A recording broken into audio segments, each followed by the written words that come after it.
നമസ്കാരം. ലാലൂര് ദേവസ്ഥാനത്താണ്. ഇന്ന് വന്നിട്ടുള്ള വിഷയം എന്ന് പറഞ്ഞാൽ പലർക്കും ചിലർക്ക് അതൊരു ഇയാൾക്ക് വേറെ പണിയൊന്നുമില്ല എന്നുള്ള ചിന്തകൾ വരാം. അതായത് വശ്യം തന്നെയാണ് ഇന്നത്തെ വിഷയം. അതായത് വശ്യം തന്നെയാന്ന് പറയാൻ കാരണം എന്ന് വെച്ച് കഴിഞ്ഞാൽ വശ്യത്തിനെ കുറിച്ച് ഒരുപാട് വീഡിയോകൾ ചെയ്തിട്ടുണ്ട്. പിന്നെയും ഇയാൾ ഇടയ്ക്കിടയ്ക്ക് വശ്യം എന്താ കൊണ്ടുവരുന്നത് പലർക്കും തോന്നാം. അതായത് ഓരോരുത്തർക്കും ഓരോ വിധത്തിലുള്ള സംശയങ്ങളാണ്. അപ്പോൾ ആ സംശയങ്ങൾക്ക് നമ്മൾ വീഡിയോ കാണാൻ പറഞ്ഞാലും അതല്ല സ്വാമി ഇങ്ങനെ അതെന്താണെന്നൊക്കെ ചോദിച്ചിട്ടുള്ള ഒരുപാട് ചോദ്യങ്ങൾ വരും. അതാണ് വശ്യത്തിനെ കുറിച്ച് വീണ്ടും ഒരു വീഡിയോ ഇടാനായിട്ടുള്ള കാരണം. അതായത് വശ്യം എന്തിന്, എങ്ങനെ, എപ്പോ, ആരൊക്കെ ചെയ്യും, ആരൊക്കെയാണ് ഇത് ചെയ്യേണ്ടത് എന്നൊക്കെയാണ് ചോദ്യം. ഇതിപ്പോ ചോദ്യത്തിൽ വേറൊരു കാര്യം കൂടി ചോദ്യം വന്നതിന്റെ പ്രകാരം ഞാൻ കൃത്യമായിട്ട് പറഞ്ഞുതരാം. ശരിക്കും വശ്യകർമ്മങ്ങളൊക്കെ ആദ്യ കാലത്ത്, എൻ്റെ കാലത്തല്ല, പുരാതന കാലങ്ങളിൽ നമ്മുടെ എൻ്റെ ഗുരുവിൻ്റെ മുൻപുള്ള ഗുരുക്കന്മാരുടെ കാലത്ത് പ്രധാനമായും സാധനയ്ക്ക് വേണ്ടിയിട്ടാണ് ഈ ഒരു കർമ്മങ്ങളൊക്കെ ചെയ്തിരുന്നത് എന്നാണ് സത്യം.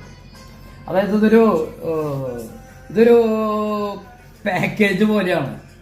പാക്കേജ് എന്ന് പറഞ്ഞാൽ ശാന്തി, വശ്യം, സ്തംഭനം, ഉച്ചാരണം, മാരണം, വിദോഷണം എന്നൊക്കെ പറഞ്ഞിട്ട് ഒരു 6 ഷഡ്കർമ്മങ്ങളാണിത്. ഷഡ്കർമ്മങ്ങൾ എന്നാണ് ഇതിനെ പറയുക.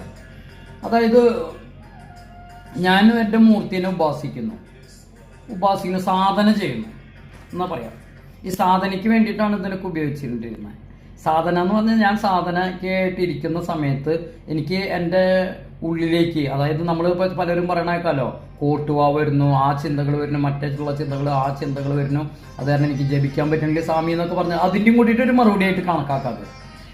അതായത് സാധന ചെയ്യുന്ന സമയത്ത് നമ്മൾക്കുള്ളിലേക്ക് മറ്റുള്ള ചിന്തകൾ വരാതിരിക്കാൻ, മറ്റുള്ള എനർജികൾ, അതായത് പറയുമ്പോൾ നമ്മൾ വിദ്യാഭ്യാസമുള്ളവരെ സംബന്ധിച്ച് നെഗറ്റീവും പോസിറ്റീവും ആയിട്ടുള്ള എനർജി, നമ്മൾ പോസിറ്റീവായിട്ടുള്ളൊരു കാര്യമാണ് സാധന. അതിനെ വിളിച്ചു വരുത്തുമ്പോൾ നമ്മുടെ ഉള്ളിൽ നെഗറ്റീവ് എനർജി നിൽക്കുമ്പോഴത്തെ ഒരു ഫീലിംഗ്. അപ്പോൾ ആ നെഗറ്റീവ് എനർജിനെ വിദോഷണം ചെയ്ത് നമ്മൾ പുറത്തേക്ക് ആക്കുക, അതിനെ സ്തംഭിച്ച് നിർത്തുക. അപ്പോൾ വിദോഷണമായി, സ്തംഭനായി. പിന്നെ ഞാൻ സാധനം ചെയ്യുന്ന എൻ്റെ മൂർത്തികളെ, എൻ്റെ ഉപാസന മൂർത്തികളെ എൻ്റെ അടുപ്പിക്കാൻ, മൂർത്തിയിലേക്ക് ഞാൻ അടുപ്പിക്കാനായിട്ടാണ് വശ്യം. അതായത് വശ്യം ചെയ്തിട്ട് സ്വാമീനെ എന്നിലേക്ക് അടുപ്പിക്കുക, മനസ്സിലായ? അതാണ് വശ്യം. അതിനാണ് വശ്യം ഉപയോഗിക്കുക. അങ്ങനെ ഓരോ കാര്യങ്ങളും ഞാൻ പറഞ്ഞില്ലേ, ഈ ഒരു ഷഡ്കർമ്മങ്ങളുണ്ട്. ഉച്ചാടനം, മാരണം, അതൊക്കെ ആ ഒരു ഉപാസനയുടെ ഭാഗമായിട്ട്